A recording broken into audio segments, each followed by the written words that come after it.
आपका जो चित्त है,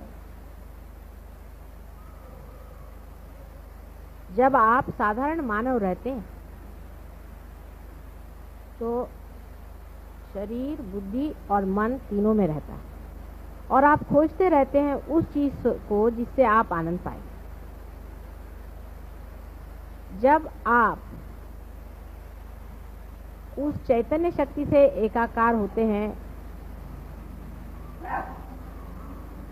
कुंडलिनी के जागृति से सहस्त्रार पे आपका चित्त आकर के उससे एकाकार होता है, तब आपका चित्त जो है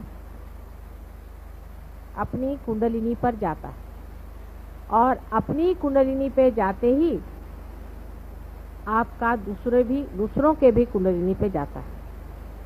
यानी अभी तक आपका चित्त 3 जगह तक जा सकता था, अब एक चौथी जगह जाता है जो निराकार शक्ति है, और उसमें जाते ही आप विचारों से परे उठ करके और इस मन, बुद्धि और शरीर तीनों को देखने लगते हैं साक्षी स्वरूप होकर।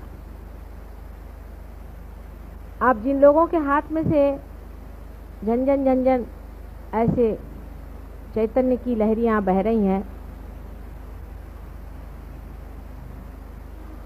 इन लहरियों को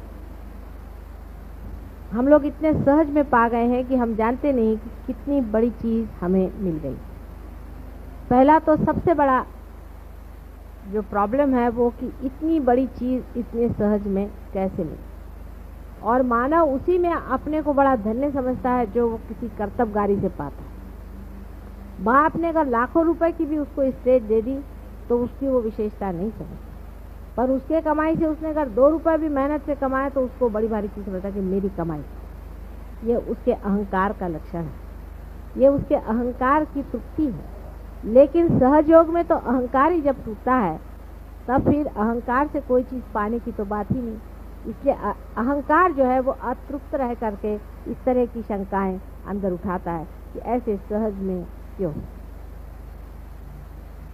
अब अपने रियलाइजेशन की जो तरीके और जो होता है, जैसे जैसे रीति से वो होता है, ये सब आप मुझसे बहुतों ने देखा। तो किताबों में अब हर एक किताब में एक नया तरीका पाएगा कि जब आत्म साक्षात्कार होता है तो ऐसे हो जाता है, वैसा हो जाता है, ये हो जाता है। अब इसमें से कितने लोग पार हैं और कितने नहीं हैं, एक परमात्मा ही जानता है। लेकिन आप में से जो लोग पार हुए हैं और धीरे धीरे आपने अपनी गति ऊपर की है, आप लोग जानते हैं कि आदमी जब पहले पार होता है तो सिर्फ उसका सहस्त्रार टूटता है और वो एकाकार होता है उस चैतन्य शक्ति से। फिर उसके बाद तो भी वो यही रहता है और उसकी दृष्टि अपने और दूसरों के कुंडलिनी पे आ तो जाती है, लेकिन वाइब्रेशंस जो उसके अंदर आ रहे हैं वो कभी कभी एकदम रुक जाते हैं। और वो अगर अपने सर पे हाथ रखे तो देख लेगा कि उसके सर पे जहाँ पर कि बिल्कुल नरम हो गया था वहाँ फिर से कड़क हो जाता है, कैल्सिफिकेशन हो जाता है।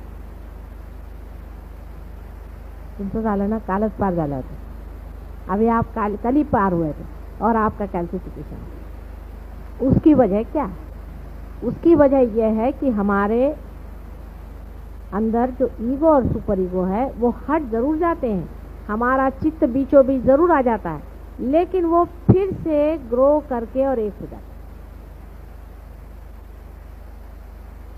कुछ लोग ऐसे हैं जो थोड़े दिन पहले रियलाइज हुए हैं और कुछ लोग ऐसे हैं जो बहुत पुराने रियलाइज हुए हैं, जो कि इस चीज़ को समझ गए हैं कि अपनी चेतना क्या है, वो किस तरह से कार्य प्रवण होती है, किस तरह से कार्य करती है और किस तरह से हम उसको अपनाते जाते हैं। इस तरह से यहाँ 3 तरह के लोग होने के कारण मैं कुछ बातें फिर से दोहरानी पड़ेंगी और बताऊंगी, जिससे आप लोग समझ पाएंगे कि रियलाइजेशन का अर्थ क्या है, फिर रियलाइज्ड आदमी में क्या विशेषता होती है। पिछले मर्तबा भी मैंने बहुत सी बातें बताई हैं कि रियलाइज्ड आदमी की क्या विशेषता है और आगे इसको किस तरह से हमें रियलाइज्ड स्टेट में हमें कैसे रहना चाहिए, इस तरह से 3 इस पर मैं बताऊं। इतना ज़रूर होना चाहिए कि इस वक्त आपने जो पढ़ा लिखा है, जहाँ पर भी जो कुछ भी पढ़ा हुआ है उसको अभी भूल जाइए।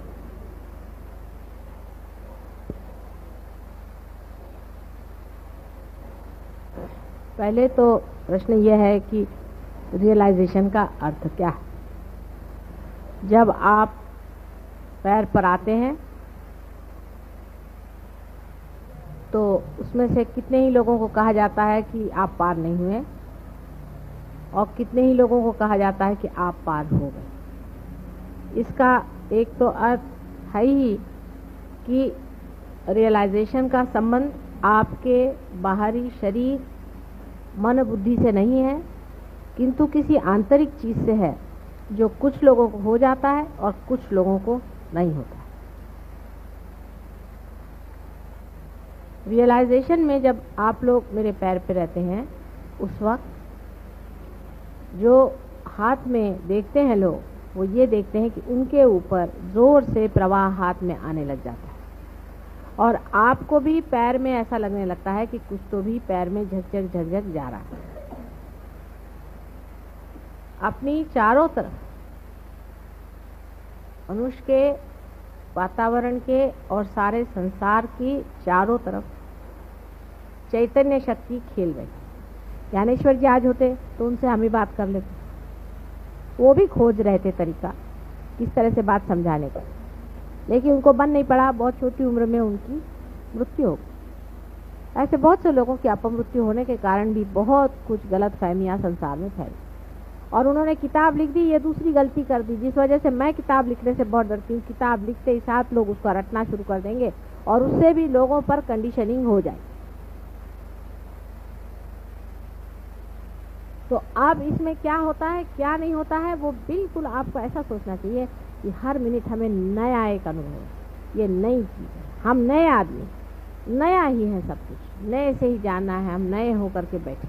जैसे छोटा बच्चा बचपन से एक एक शब्द सुनता है और उसको रट लेता है, एक एक बात देखता है उसको समझ लेता है। इसी तरह से आप लोग जो इस नए लोक में, इस दिव्य लोक में जो आए हुए हैं, तो उसकी दिव्यता को समझना से इसकी दृष्टि और होनी चाहिए। यह बड़ी विशेषता है कि इसका नाम दिव्य लोक रखा है। मैं जाती थी तो इसका नाम पढ़ के मुझे बड़ा लगता था कि किसी बड़े सोचने वाले आदमी ने नाम रखा हुआ, कितना सुंदर नाम, दिव्य लोक।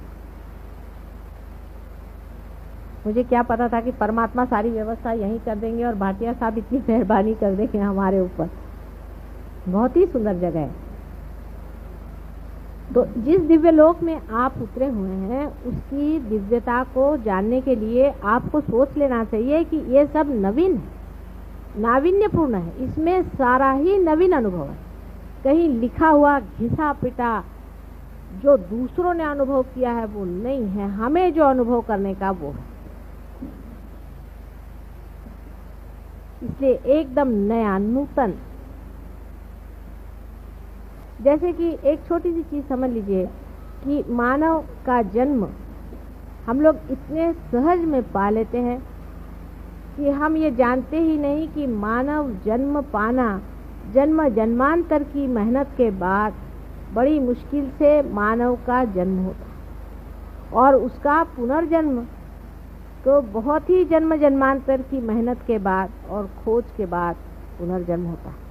लेकिन वो इतने सहज में घटित हो रहा है कि उसकी कीमत हम लोग समझ नहीं पाते और ये भी सोचते हैं कि इतने जल्दी कैसे हो। उसकी वजह ये थी कि आज तक आप सारी खोज बाहर कर रहे थे और चीज आप ही के साथ थी। जैसे कि आपके अंदर कोई हीरा बैठा हुआ है और आप सारे दुनिया में खोज रहे हैं और आपके यही हीरा गिरा हुआ है और फौरन किसी ने बता दिया कि हीरा तो यही है और आपको रास्ता भी बता दिया, आपने हीरे को पकड़ लिया। फिर आप ये थोड़ी कहेंगे कि अरे इतने जल्दी कैसे। आप तो यही कहेंगे कि अरे मैं यही था और मैं दुनिया भर में कहाँ खोजता फिर रहा था। ये बात वास्तविक हो रही है। जब हमें सहज योग से ये दशा प्राप्त होती है तो वास्तविक में हमें इसकी प्राप्ति इतनी सहज में होती है कि हम समझ नहीं पाते कि कहाँ से कहाँ पहुँच। या ये कहिए कि आधुनिक युग में जिस तरह से आप एकदम से चंद्रमा पे पहुंच जाते हैं, पता भी नहीं चलता। आप अगर चंद्रमा में एक क्षण में अगर पहुंच सके, ऐसी कोई व्यवस्था हो जाए तो आप हो सकता है कि आप ऐसे ही महसूस करेंगे कि हम ये कहाँ पहुंच गए, कैसे हो सकता है। चंद्रमा में हम एक क्षण में कह सकते। इसी तरह से ये घटना जो है इतनी सहज में होती है, इतने सहज में ये घटना होती है कि आपको ऐसा लगना स्वाभाविक है। लेकिन कोई बात सहज में हो जाए और चाहे बहुत तकलीफ से हो जाए, याद वो रहती है जो तकलीफ से होती है और समझ में वो होती है जो तकलीफ से होती है। ये मानव का स्वभाव है। और बालक जैसे होता है ऐसे आप एकदम नए स्वरूप में से उतरिए। पहली चीज जरूरी है कि आप इसमें नवीनतम बातों के और ध्यान दें। सब नवीन है। आज तक ऐसा कहीं भी अनुभव किसी ने किया नहीं। इतने जोरों में ये एक्सपेरिमेंट कभी भी सक्सेसफुल कभी भी संसार में नहीं हुआ, क्योंकि मैं भी इस संसार में बहुत बार आ चुकी हूँ और इस कार्य को करने का मैंने बहुत बार प्रयास किया। पहली मर्तबा इस जन्म में ये कार्य सफलीभूत हुआ। इसलिए सब में थोड़ा थोड़ा अधूरापन जो रह गया है उसको आपको पूरा करना है। आप उसी अधूरेपन को कंप्लीट करने के लिए आए हुए। किसी को आप गिराने या घटाने नहीं आए, लेकिन उसमें जो कुछ थोड़ा बहुत अधूरापन रह गया है उसको आप पूरा करने के लिए आए।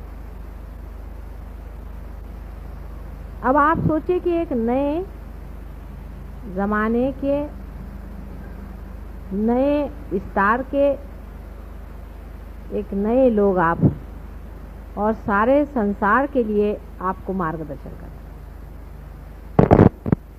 इतने रियलाइज लोग एक छत के नीचे बैठ करके उस परम शक्ति को पा रहे हैं, अंदर और बाहर। जैसे कि हर एक पेड़ के अंदर भी चेतना शक्ति है, उसके पत्ते में भी चेतना शक्ति है, उसके मूल में भी है, और उसी तरह से ये सारे भूमंडल पर भी चैतन्य शक्ति का वास है। चारों तरफ जैसे कोई ईथर होता है, इस तरह से ये चैतन्य शक्ति चारों तरफ चल रही है और अंदर बाहर हर जगह उसका वास है।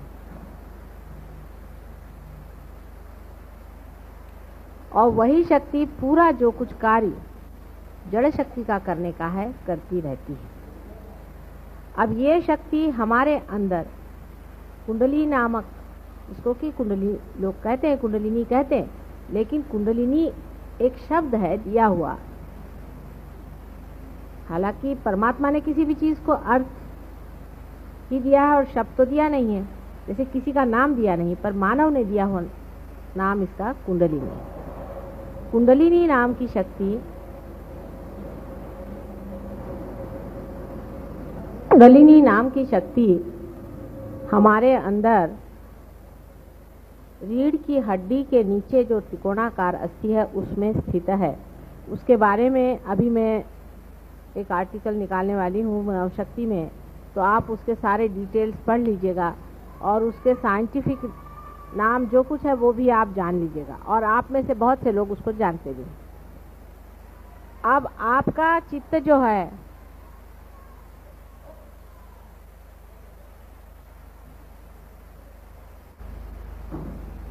वो फिर से ग्रो करके एक हो जाता है,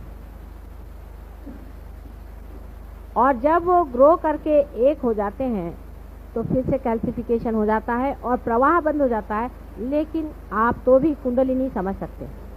वो कैसे कि आप उसके बाद अगर ध्यान में आए और मेरी ओर हाथ करें तो आपको लगेगा कि ये हाथ पकड़ के, अभी पुष्पा ने मुझे आके कहा कि मेरे ये अंगूठा पकड़, ये पार है। क्योंकि वैसे जो लोग आदमी पार नहीं है, जो पार नहीं है, वो अगर मेरे और हाथ करके बैठे तो उनको कुछ भी नहीं लगेगा। लेकिन जो लोग पार हो गए उनको लगेगा कि माता जी देखो ये उंगली मेरी पकड़ गई है। को ऐसा लगेगा कि ये उंगली मेरी पकड़ गई है, और या ये उंगली मेरी पकड़ गई है, इसमें नहीं आ रहा है, इसमें आ रहा है। उसमें से जो जानकार लोग होंगे वो समझ जाएंगे कि कौन से उंगली का इशारा, कौन से चक्र।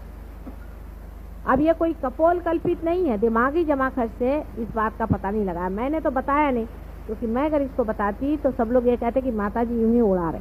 मैंने कहा तुम ही देखो। तो जब उन्होंने ऐसे हाथ रखा और जब उनकी ये उंगली जलने लग गई तो मैंने कहा कि अच्छा इनके नाभि चक्र पे तुम हाथ रख के देखो, तो नाभि चक्र चल रहा। अपने अंदर आंख बंद करके देखो तुम्हारा कौन सा चक्र चल रहा है, तो नाभि चक्र चल रहा है। और जब हाथ तुमने उनके ओर किया तो कौन सी उंगली जल रही? ये उंगली जल रही। इसका मतलब ये उंगली नाभि चक्र का साक्षात, और सबकी यही उंगली पकड़ी जाएगी उस आदमी। तो निर्विवाद ये बात है कि इस पर किताब चाहे कुछ भी लिखे, जिस तरह से जो होता है वैसा ही होता है। अभी कल ज्ञानेश्वर जी को लेकर के एक साहब मुझसे भिड़ रहे थे बहुत ज़्यादा। Please like and subscribe this channel और सहयोग को फैलाने में हमारी मदद करें। जय श्री माता जी।